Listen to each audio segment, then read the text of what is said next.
Hey y'all, what's up? It's your girl Krista B from Those Wrestling Girls, and you know I have to tell you about my dope ass rock shirt that I finally got in the mail thanks to Ripple Junction. Ripple Junction is the best place to get all your authentic tees, whether it's WWE, whether it's The Office, whether it's any show that you love and mark over. You go over there, you order your shirt, you put it on, and boom. Also, you have to use the code Those Wrestling Girls to get 15% off your purchase. So what you're going to do is you're going to go to ripplejunction.com, order your shirt, type in the code Those Wrestling Girls, and you're also going to tell them that we sent you. And on that note, it's your girl Krista B, and I am out.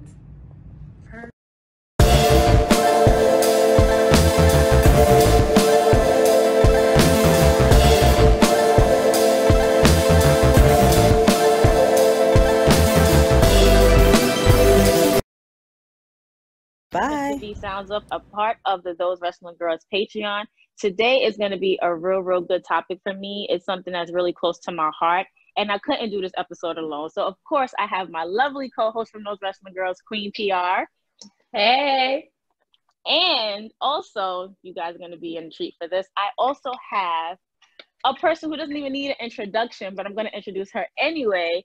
The EST of WWE, Miss Bianca Belair, with us. How are you today? Good. Thanks for having me. Thank you for joining us. So Thank you so much. Thank you. This conversation will be about us as Black women. We've seen Black people, we've seen for years that Black people have literally been getting the shorter end of the stick or no stick at all. But ever since, the George Floyd case, the Breonna Taylor, whose murderers have not been arrested yet, and it's been 117 days. It just takes us back to how being a person of color in the world of entertainment and media is so much harder than is portrayed to be out there. And Bianca, everybody, for those of you who don't know, which you probably living under a rock, she is a female wrestler in WWE, one of the biggest entities in the world. And I'm pretty sure that at the start of your career, it probably wasn't easy trying to be a entertainer, a woman entertainer of a color. So can you elaborate on some of the struggles that you dealt with while coming up in the world of entertainment, sports entertainment? Yeah, of course. I feel like it's a struggle wherever you go, whatever job you get into. It's also, it's always a struggle being a woman of color coming in, women of color, we know this. A lot of people outside of us don't know this, but we always usually have to move a lot differently in the workplace, whether it's just the way that we present ourselves, like the way, people, for my husband and I especially, like they always say, oh, you guys dress so nice. Well, we have to present ourselves a certain way. Sometimes people see the color of our skin, they automatically have this preconceived notion about you. So it goes as far as like the way that I wear my hair, the way that I dress, the way that I talk. There's a such thing as code switching when you're in the workplace. There's a such thing as like networking and talking to people a certain way, placing yourselves in certain rooms or positions. If someone has a birthday party where you necessarily might not always go, you go just so they can get to know you on a more personal level, because a lot of people that you work with, sometimes they haven't always come in contact with a woman of color. And so they might only have this preconceived notion of maybe what they see on TV or in the media. So you want them to get to know you on a personal level. And you have to move a lot differently in the workplace. Also, I had a tough time with trying to figure out how to stay true to myself at the same time of trying to figure out how to put myself in a position to get opportunities. Because I feel like a lot of time we are placed into this box where we can't present our full self. We only can like present parts of ourselves or this element of ourselves. We are just seen as like a one-dimensional, human being. If I said that I am a Black woman, then sometimes people say, oh, she's just saying she's Black and that's all they focus on. It's like, well, no, I'm a Black woman and I can do this and I can do this and I can do this. But sometimes when you say Black, they just put you into this box. And then when you do try to stay true to yourself, you get this, oh, you're limiting yourself because you're only marketing to yourself to this small crowd or to this small audience. And this is just things that even people on the outside have said to me, not really so much on the inside, but just people on the outside, you know, different Twitter mentions that you see, or limiting herself. She needs to be, you know, she needs to market herself to a broader audience. It's like, why? Like, that's not fair. Everyone else gets to stay true to themselves, and no one else has this responsibility of thinking about having so many things to think about. Like, I feel like too, we have, it's a lot harder for us because, especially, let's just say, women that aren't of color or white women, they have the leeway to go out there, and all they have to worry about is performing. So it's a lot easier, I think, for them to succeed as compared to Black women. We not only have to think about performing, but we have the responsibility on us of representation. Like, we're thinking about how we represent, you know, the Black people as a whole, because like I said, they put us into this box, and when they see one of us, it's like, oh, that's how they all act, and that's how they all are. And it's like, no, we don't have this leeway of saying this is just one section of us. Like, this is just one, like, there's not one type of being Black. So we have this responsibility of not just performing, but representation and making sure that we present ourselves the right way. So it's just, it's been kind of, it's not rough, but it's just, you just have to move very differently in the workplace. And I have different examples of, like, just even, we can get more into it later, but that's just kind of the gist of everything. P, you want to talk about your journey being in entertainment world as well, like in media entertainment as a journalist?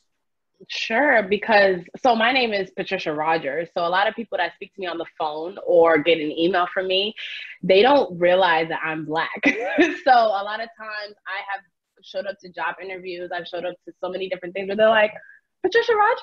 And I'm like, yes, nice to meet you. So I've gotten that. I've gotten times, and like me and Krista use the phrase where, like, you know, we don't make me have to get Brooklyn on you or the Bronx on you, to where we have those different sides because we had to learn how to exist in these two different worlds. And I love, Bianca, that you brought up like that responsibility of, no, white men don't have to think about how they're presented in the workplace. They don't have to think about, should I talk this way? Should I use the slang I'm comfortable using?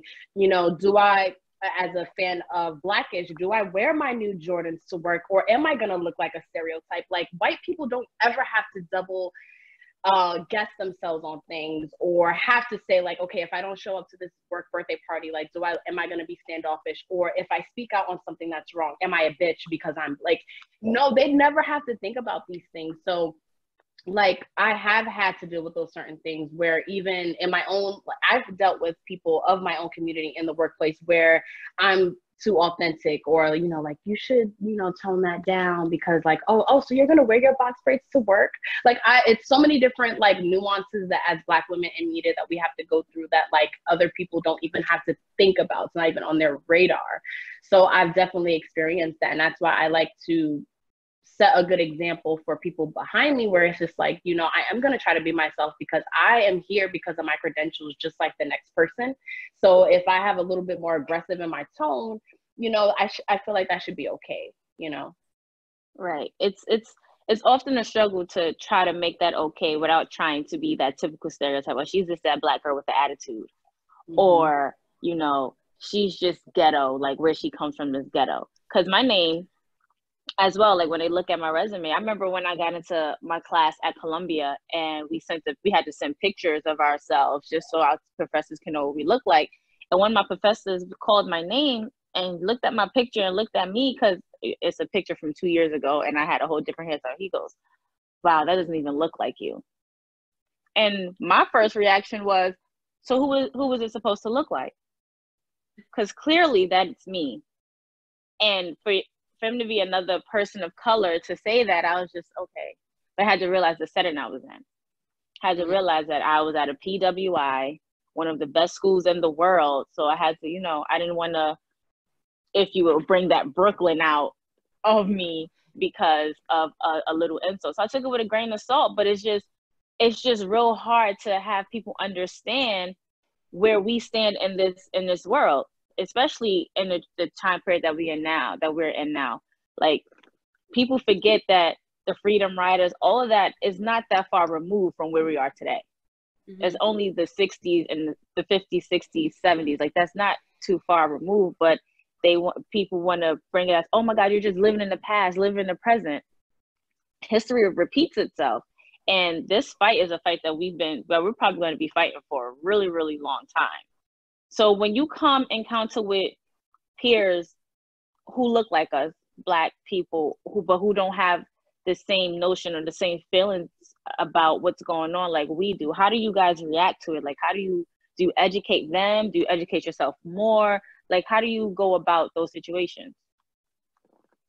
Either one can go first. I would love to hear from you, Bianca, especially being an athlete, especially. I would love to hear from your perspective. For me, it's tough because you find yourself in this predicament of, you know, trying to pick and choose your battles. And also it's weird because you find yourself in this space of, am I right or they right? Because they look just like me. And why is it that I feel way, but they don't feel this way? But I will say I've come in contact with some Black women or Black men who don't feel the same as me. And, you know, I have like sat down, I try to have a dialogue with them, and I try to figure out why they feel the way that they feel on certain things. And I've realized that a lot of it is because of their upbringing, whether they were in a neighborhood where they grew up around a predominantly Black neighborhood, or they were the only Black kid in a predominantly white neighborhood. You have a lot of different experiences growing up, and it forms your opinions, and it creates the person that you are. And I will say, like, I do have really one good close friend that I feel like kind of had a different experience as me, and we have conversations all the time, and we have these open dialogues, and it's like I actually learn things from her, and she learns things from me as well. And some things we just have to agree to disagree with because we have different experiences. Because I just feel like you can't force someone to see your side. All you can do is try to have a dialogue and try to have an open heart and open mind and learn from each other. I do tend to try to educate people more so than just ignore it. And the only time that I have to like walk away is when I get like really, really upset about it. If I just feel like it's just complete ignorance that's going on. So that's kind of how I try to handle it. I try to, like, especially anyone that comes around me, I talk about race a lot. I'm really interested in race relations and how groups interact with each other. And I try to talk about it very openly because I feel like we're taught as kids to like be quiet about it. You know, like if a kid makes a comment about the color of someone's skin, a lot of times we're like, shh, don't say that. And it's like, okay, but we don't explain to them later, like, why not to say it. They just feel like they shouldn't talk about it. So I try to be very open about race and just talk about it so that people are more comfortable so we can have this dialogue. So that's kind of how I try to handle it whenever people are in my space. P?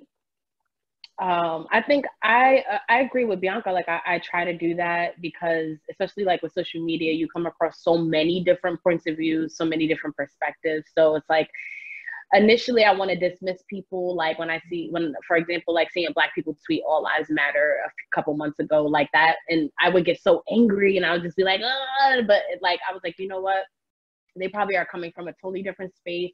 I also learned a lot of people didn't get it, period. Like they just was just like, I don't understand why we're saying only Black Lives Matter. And then it's a dialogue where it's like, okay. And then I've even seen some of those people come around. So I think it's just having that dialogue. And I'm so glad that you even said, like, we are taught sort of like, I had a situation in college where two of my friends, Black women, they were on the rugby team. So they had a lot of white female friends and who they were cool with. And they were at a party and someone like was telling a story like, oh my God, yeah. And I danced with this colored guy. And they, long story short, they came to us and were very bothered by it. And it was almost like, even though this was like 10 years ago, like it was almost like, should we openly talk about this? Or like, it was almost like shameful a little bit. Like, I don't know how to explain it, but it was weird. It's not like how it is now where it's just like, blast her, who said colored? Like, it was definitely different. And I'm so glad that like young Black girls, and even Krista and I have you to look up to on TV, that is so, like, you have been so vocal about the movement. Like, you have been so, like, I'm a Black woman in this world, and I'm going to speak to that. And I really appreciate that you have been that person to make dialogue easier. Thank you. I don't know everything, but I just feel like I just try to stay true to myself, and I really try to, like I said, have dialogue. And I read this book called Why Are All the Black Kids Sitting Together in the Cafeteria? And they talk a lot about how kids see color a lot sooner than you think, but they just learn to associate it with positive or negative things. But they're taught all the time to just be quiet when they talk about race, and instead of teaching them that it's okay to talk about it. Or when you're in a store and they're like, that Black girl, they whisper it. It's like, why do you have to whisper Black like it's a like it's a dirty word? It's not a dirty word. I try to Black, Black, Black, Black, Black, wherever I'm at. It's not a dirty word. You don't have to. Right, it's not a dirty word at all. Like, I feel like this is a time where we have to cancel Black as a negative, with a negative connotation, because a lot of us, and me and P together and separately, like our own different platforms, we stand in our Blackness. We constantly say, yes, and we are Black. Our melanin is popping. You know, if you want to join us, it's cool. Like, stand in your Blackness. But sometimes people still look at it as, oh my gosh, like, you're just that typical Black girl. And it sometimes it hurts to be like, we're still here. Like, we are still here. Like, when are we going to move forward and past this? Mm-hmm. But then, in looking at all these videos on social media, it's coming from a lot of older white people, like, who grew up with the notion, like, okay, Black people are beneath us. I'm like, this video earlier, this white woman basically said, oh yes, I'm gonna get what I want because I'm entitled because I'm white. Blatantly said this because another white girl was asking her to put on her mask while in Home Depot. Oh, I saw that video. Yep. Yeah, something as small and trivial as putting on a face mask turns into, I'm a white entitled woman. How do we get there? I don't understand how do we get, I mean, technically I know how we got there, but for it to just be so blatantly put out there now, it's like, okay, so if you're going to speak on your whiteness and your entitlements, we can talk on our Blackness and what we deserve and what we're going to get, whether you like it or not.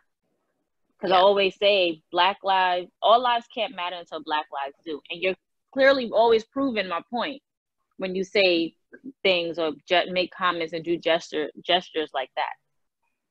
Yeah, so, my is like when they say that I'm white and I'm entitled, and so to say like, well, if you can speak on your whiteness and being entitled, we can speak on our Blackness, but also in the same sense, like, we're not even trying to say we want more or that we're entitled. We want equal. Like, right, we just want to be equal.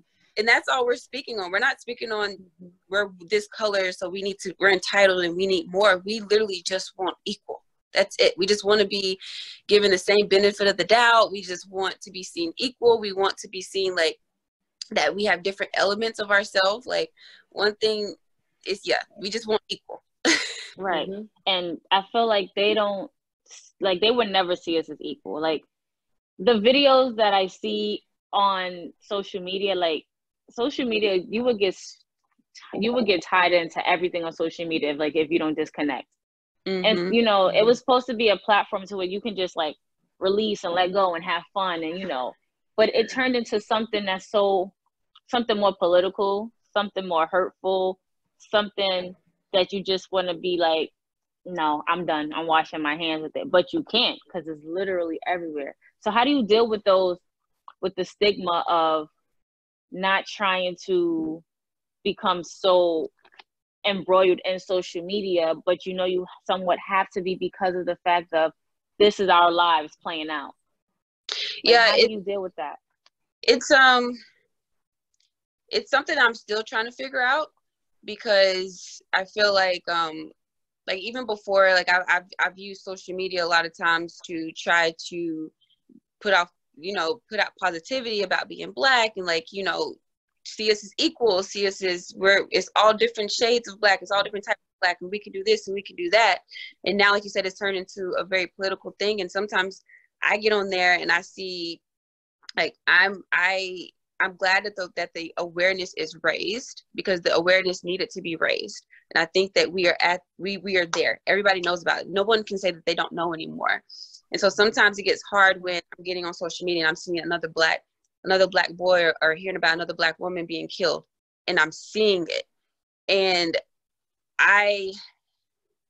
it's rough because I need to disconnect sometimes, and I need to take a breather, and then I start feeling guilty when I do, because it's like, well, you know, if you're still alive, so you still need to be doing something. But at the same time, it's like, okay, I still have to take care of myself.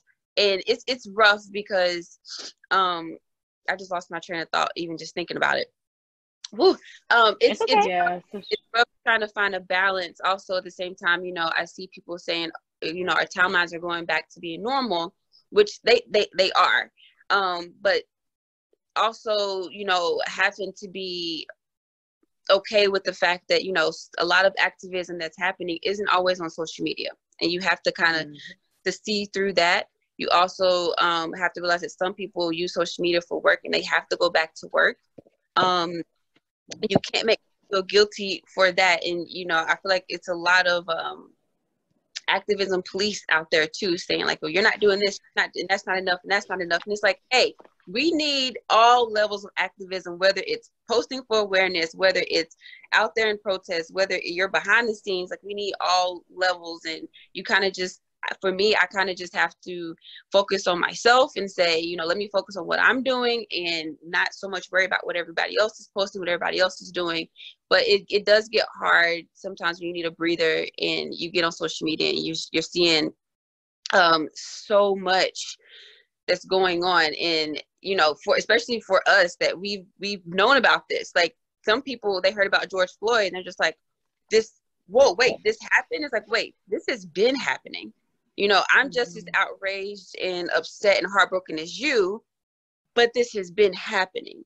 Right. And we've been seeing this. So now the fact that we've always known about it and it's always been in our face, and now that it's in our face even more, I really have to, like, sometimes take a break.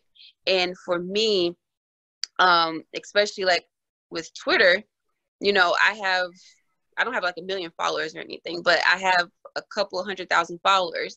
And sometimes I do want to post some stuff on Twitter, but I don't really like to post stuff on Twitter because, and this might not make sense to anyone else, but it might not make sense, but I feel like if I post something that I want to raise awareness about, and I have these 200,000 followers, well, someone who might only have, you know, maybe 100 followers, but they have a very negative point of view, they can then post on my post, and now my 200,000 followers get to see what they're posting. And so they're using my platform to push out their negative view. And like, so sometimes, like, I try to use other things besides Twitter to try to do activism and get stuff out, because I don't want to give someone my platform to push their agenda. That's not the agenda that I'm trying to push, if that makes sense. That makes a lot of sense.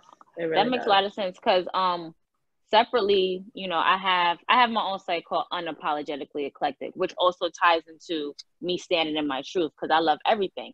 But also, me and P and I also run Those Wrestling Girls, and it's just a lot of stuff now that we'll post on Those Wrestling Girls, and the amount of negative comments and negative things that we see. Like, Patricia P runs the Twitter more so than me, because when we first started, I was always going back and forth with somebody who was really ignorant and didn't understand where we stood on our views. So now, like, the mute button has become her best friend on Twitter. Like, she mutes all the time. Oh, totally. And when I posted, go ahead. Yeah, like what Bianca said about that one negative person having only like 100 followers, they are so vocal though. And that negativity spreads so much quicker than any positive message. And then all of a sudden the narrative is like, you know, Those Wrestling Girls or Bianca Belair believes this. And you're like, wait, what did this come from? And then it turns into something else than you trying to do something positive. It's, you have to find that balance. You have to find that balance. Like, even when I posted for Blackout Tuesday, July 7th, I posted on my unapologetic eclectic Twitter page, you know, Blackout Tuesday, explaining what it is. You know, if you shop Black, support Black-owned businesses and stuff. The comments, oh, you're racist. And people were really sarcastic on, oh, how am I supposed to find this, that, and the third? And I left it because I could have easily went in and said something that was just gonna take away from the meaning of Blackout Tuesday. Easily, I could have easily just showed them the ignorant side of what they wanted to see. But I understand, like, not wanting to post certain things because that's not what you represent. But I also say, you know, make that mute button your best friend. Like, mute them, move it away. Because Twitter, I feel like Twitter, when you're on that platform by itself, it gets the most traction out of everything else that you're on.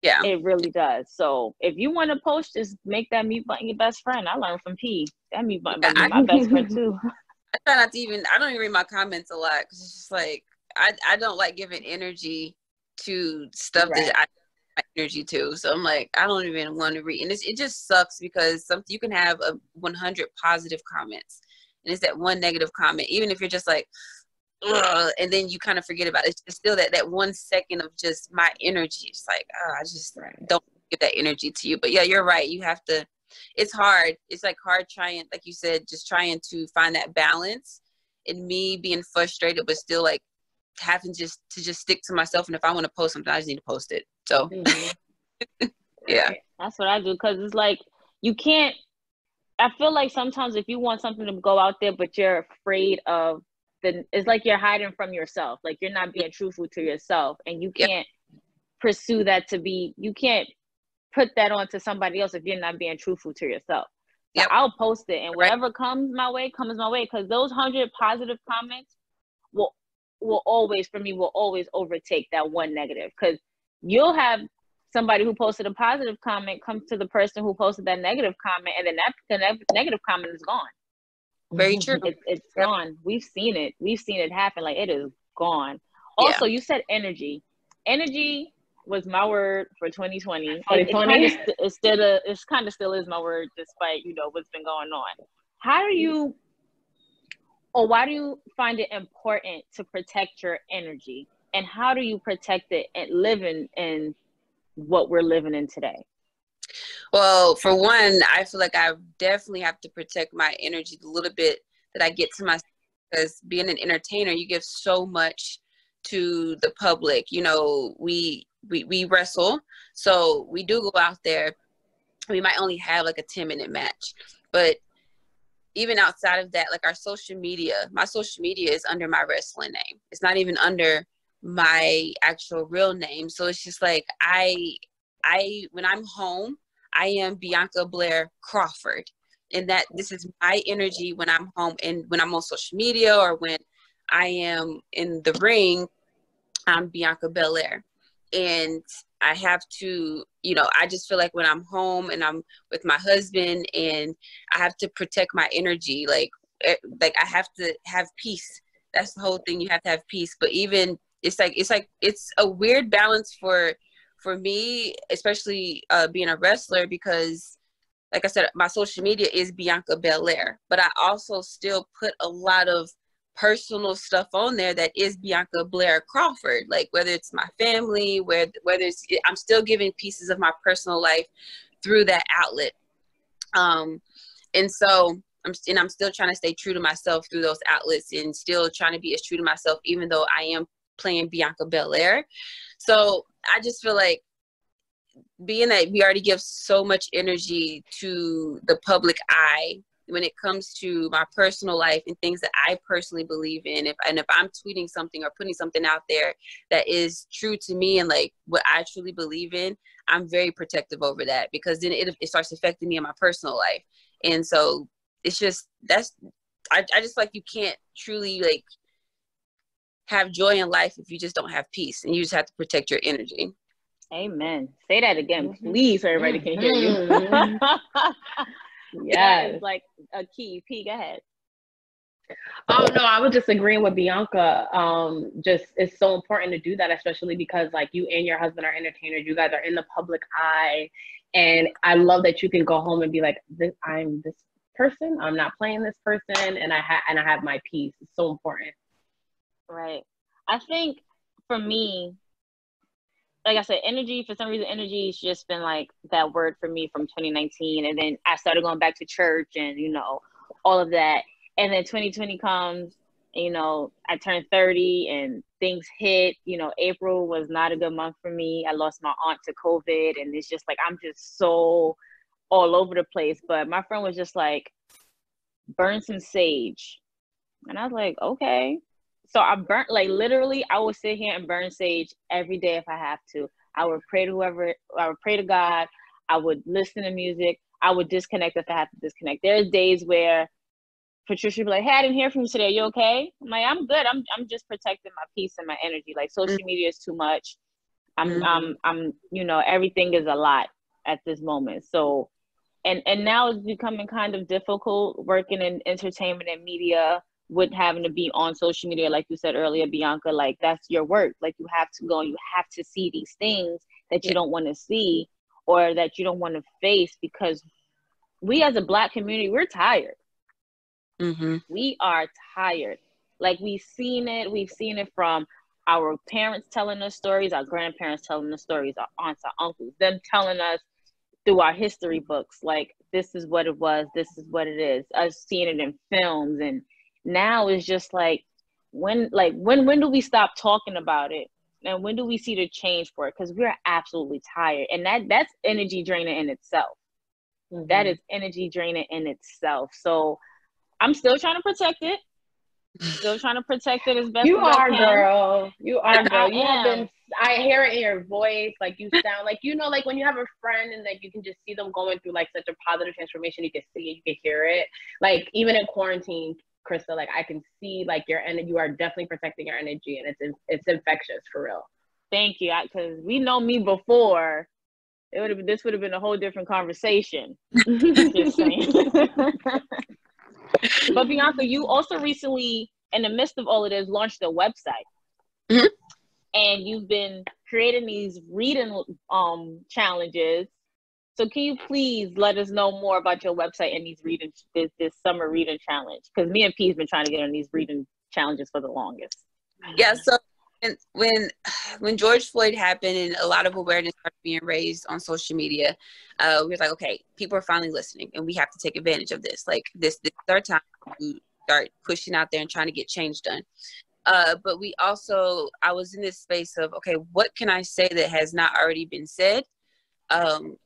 Everybody knows how I feel about this. So to say like, well, how do you feel? You need to speak out on this. Like, well, you clearly know how I already feel about this. So what can I do other than just put out a statement on social media? Something that actually is beneficial and positive. So my husband and I, we came up with the idea of creating this website. Because I'm always hungry for knowledge and just like creating dialogue with people and learning. And I'm super into books and learning and re-educating myself, as you would say. And so we came up with this idea of a website. And we also were trying to figure out different ways that we could get involved. And we're trying to like even before all this happened, I was trying to find ways to get involved in the community. And it's like, it was hard for me to find information to get involved in certain things in the community. So we were like, okay, so let's start this website where we can share information, because knowledge is power. And it's a website where it's called the cultureconnection.org. And I forget if it's Organet. It's the cultureconnection.org. And it's just a way for people to stay connected. We ask people to send us emails on different ways to get involved, whether it's a protest or a petition to sign or place that you can donate to. If you want to help people get registered to vote, and call them and remind them to vote. We have different sections on there. We have different movies and documentaries if you want to learn more about your history or just about the culture, or if people want to be allies or accomplices, like different books that you can read, different just essays. And we have a life skills section on there, but it's just a way to just really bring people together, get them culturally connected, learn about our culture, learn about us. You know, one thing was, I feel like you said, like they don't see us as equal. So if they learn about us and they see how special our culture is, how special that we are, like how educated we are, how talented we are, they'll finally see us as human beings and see us as equal. But it's just a way to get everybody culturally connected, and to just, I'm really big on reading, just re-educating yourself, because what we learned in school is not all the knowledge out there. I feel like a lot of people go to, even me, like a lot of people, we go to high school and we either get jobs right after, or we further our education and go to college. But once high school and college is over with, it's just like, oh, I've learned everything I'm supposed to learn. And it's like, no, your education is now your own responsibility. And there's so much knowledge and education out there. And so we just have a lot of different books for you to read. It's a lot of books that I've learned about. Like, I've learned so much through this website, with people sending emails and giving suggestions on books and documentaries. I just read a book called The Fire This Time. It said, James Baldwin's book, The Fire Next Time. It was a book called The Time that I just finished. It was a book called Erasure that I just finished, that was all sent through the email. And it's just like, we just encourage people to like just try to read, even if you just try to read like just one page a day, just read. And like, especially in quarantine when you can't go anywhere, reading will take you places that you physically cannot go. And so we just challenging everyone to just re-educate themselves, and challenging everyone to get connected and just stay active. That's dope. Me and my friend actually, I've been dying to read The Fire Next Time by James Baldwin for the longest. So we actually just bought our copies of it. I didn't open it yet just due to work purposes, but I really want to read. That's the first book I'm just going to probably take a day to go all out and just read, because James Baldwin was one of those, it's still one of those political, I don't want to say political, but he was very outspoken, and his words, just along with Angela Davis, Toni Morrison, like, they're really ring true to this day. Like, and it's crazy that they wrote this. When people say like, oh, you're living in the past, it's like, if you go back and you read some of these books, you will be like, was this written last month, or was this written years ago, decades ago? And it's like, no, it just shows you how little things have actually changed in some aspects. Right. Even in listening to music, like, I'm a huge Michael Jackson fan. Like, you can't tell me nothing about the King of Pop. And listening to They Don't Really Care About Us, listening to Earth's song, like his later songs, I'm just like, yo, Mike is still here. Like, he sees this, and now everybody's just like, oh, Man in the Mirror. The list just goes on and on and on. And it's just like, this is what he was talking about. But back then in the early 90s, nobody was ready for that conversation. He was before his... Right. People still aren't ready for that conversation, but it's being held more so now than before. Yeah. It's a lot of things, like books and music. My husband's a really big music fan, and he's working on a list, because we're adding that to the Culture Connection, a whole list of music that's just about like our culture and the struggle. But even like TV shows, even something as simple as we just binge watched the Bernie Mac show, and it was some episodes we're like, whoa, this TV show was way before its time. And it's just stuff that if you go back and just listen to old stuff or watch old stuff, you'll see that like, this is not anything new. It's been talked about, but like you said, people weren't ready for those conversations. It's really been overlooked. Like, there was a clip of the Jeffersons where the white guy was literally a racist. He was having a heart attack. George Jefferson resuscitated him, and you would have thought for a moment he would have had that appreciation. He looked at his son and said, "You should have just let me die." Dang. Like, in the 80s, and that's a comedy. 80s. That's a comedy. Yeah. Golden Girls too, with the Confederate flag, and Don Cheadle telling Blanche, like, listen, this is not a flag that I want to see as I'm in my workplace. And she had to realize, oh, my family and myself grew up racist. This is just how we grew up. And the fact that you have these blinders on, if you had to have these people to tell you or to show you this isn't the right way, it's really not a conversation people are ready to have. But it's stuff that I feel like if you go back and you look at a lot of just the TV shows that we watched, it was ingrained in a lot of the TV shows that we watched, but we watched them growing up.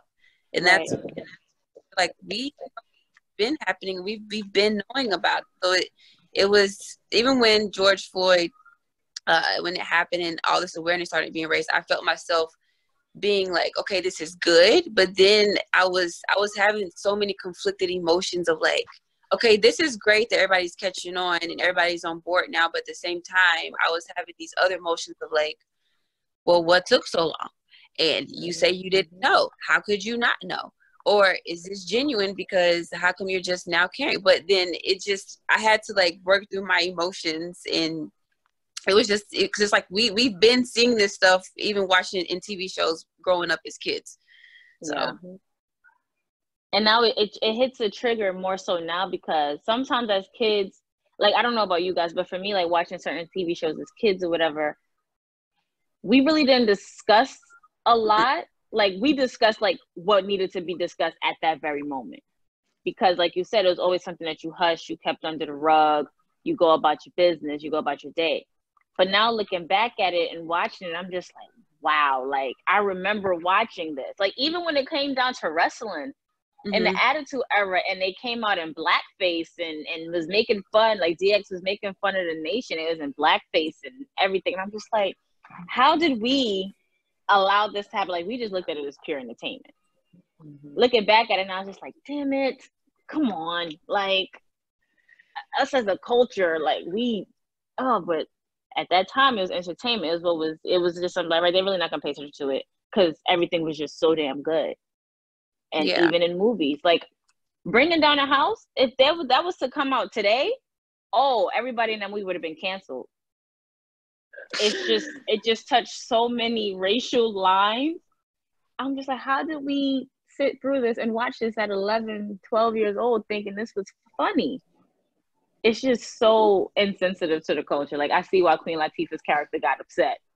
I see why she was ready to, go buck on the old lady, but it's that mindset at that time. All right, we can do this because it's not going to draw that much attention.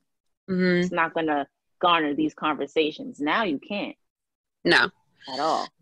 No, you have no excuses now. No excuses whatsoever at all. Cancel culture is real. Yeah. Cancel culture is real. They'll cancel anybody in a minute. Real. P, you have anything else to say before we wrap this lovely conversation up? Just on like a lighter note, because you're, like I said before, like you're multi-hyphenate and you and your husband stand so unapologetic. You like that, Krista? Plug.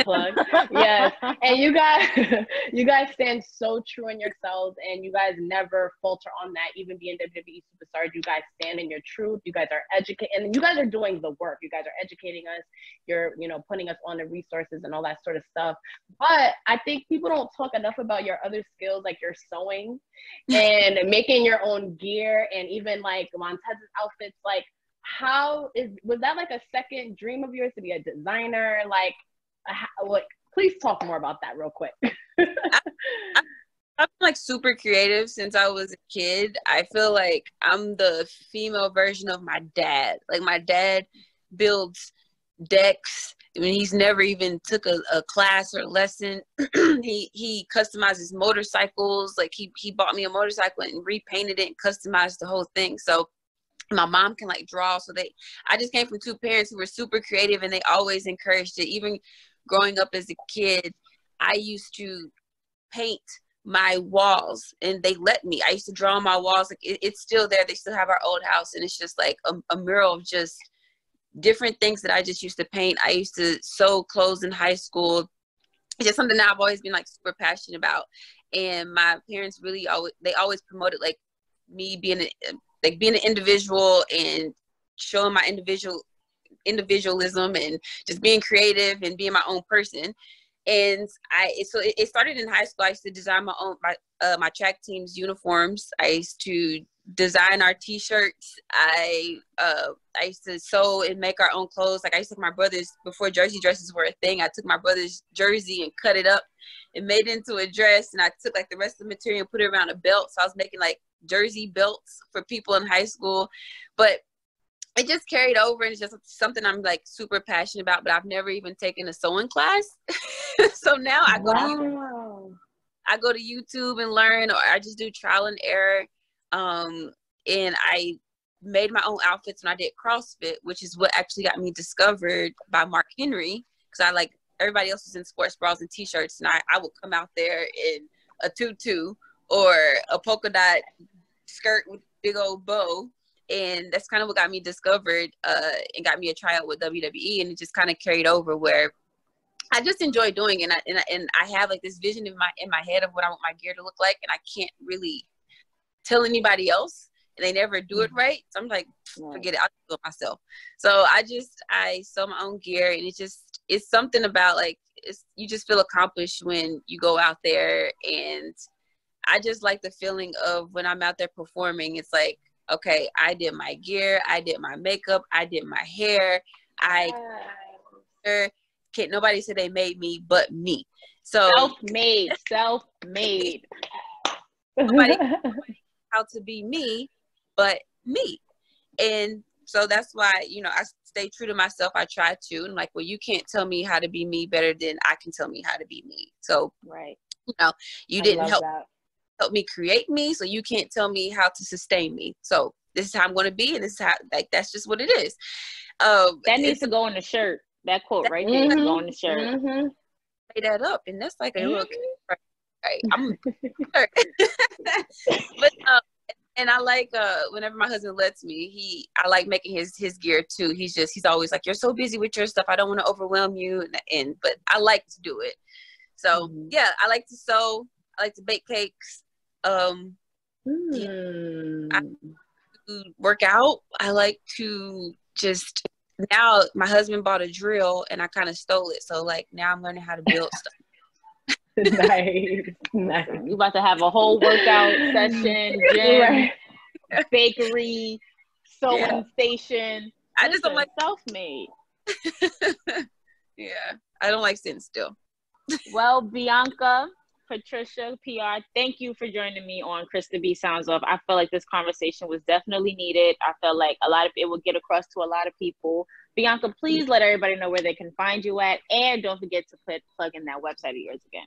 Yeah, they can on Instagram and Twitter at Bianca Belair WWE, and you can go to our website. It is thecultureconnection.org. P, where can they find you at, personally and professionally? On Twitter, Queen 3_PR, and the same on Instagram. And please follow those wrestling girls on Twitter and Instagram as well. And you can find me on Instagram as Miss_Chrissy, KRISSI. Also on those wrestling girls. Also unapologetically eclectic, because you know we just out here standing in our truth, and we just gonna be out here doing what we love to do, and that's being unapologetically Black, unapologetically great, and unapologetically us. And on that note, it's your girl Krista B, and we are out. Oh, that was so fun.